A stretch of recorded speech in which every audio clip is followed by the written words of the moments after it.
Outages damaged cars and knocked out power to thousands of people all across the inland Northwest tonight. We have crews tracking the storm from right here in the studio and out in the field tonight to bring you the latest on those strong winds and when they'll finally start to die down.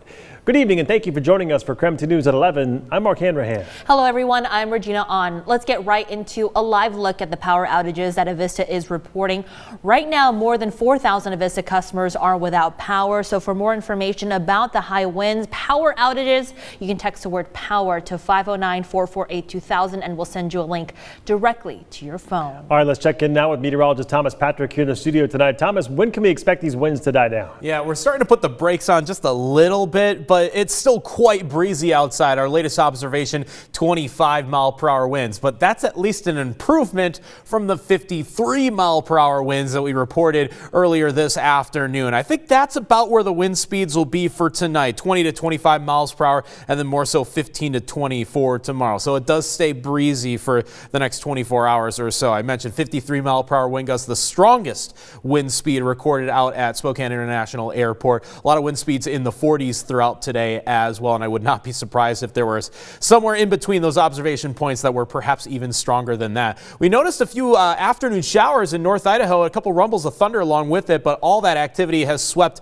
off to the east quite quickly this evening, so it will be clear out there for tonight. No precipitation worries whatsoever. So tomorrow, definitely no rain in our forecast. We'll have a mix of sun and clouds, but the winds will still, at least in part, be with us, just way below any kind of damaging thresholds. It'll just be quite cold, especially for the morning hours as we wake up in the 40s with still those strong winds. So the wind chills will be in the 30s for tonight, but the raw temperatures will be in the 30s and even 20s in the days to come. So I'll show you just when Spokane is expecting our first frost of the season coming up. That happened quickly. Thomas, thank you very much.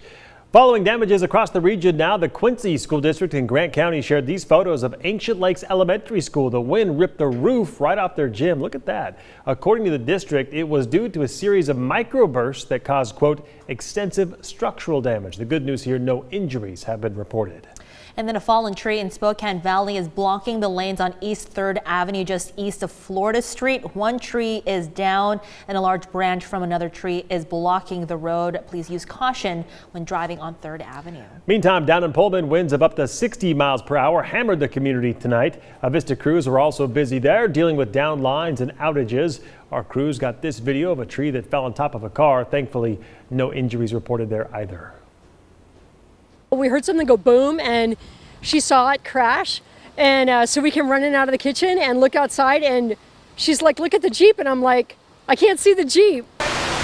Well, a South Hill homeowner was shocked when she came out to see that an entire tree fell on her Jeep tonight. It happened on 11th and Perry. No injuries were reported there. We want to get to our crews in the field now, and we'll start with an uprooted tree in Spokane Valley. It is blocking the entrance to the Somerset Meadows apartments. So Brandon Jones is live there right now. And Brandon, what is the latest and what do you see out there?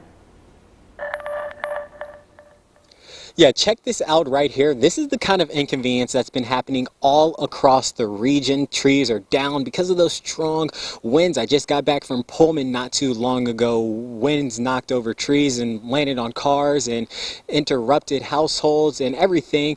And this tree right here is blocking an entire entrance for an apartment complex. Once I got out here, I spoke with a man who told me he lives in the complex. He told me his wife's car got a little bit of damage, but avoided anything too massive. He was able to move his car out of the way.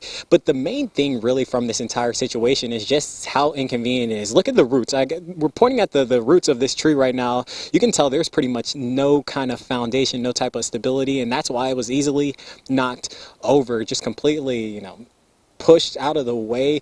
And the thing is, they don't really know when this is going to be completely chopped up. They got a couple of limbs here and there removed, but for the most part, it's just kind of just sitting and relaxing in the middle of the street. And the man who I spoke with, he told me that they're hoping it'll be chopped up and removed by the morning time. But again, they really can't have any answers. There's also this little building right here. He told me that this isn't the first time it's been damaged, and this is just kind of one of the awnings that protect the cars, and you can park underneath it. This is about the third or fourth time it's actually been damaged here at the complex. So just another inconvenience that they have to deal with. And thankfully, the winds have slowed down across the region. Mark, Regina.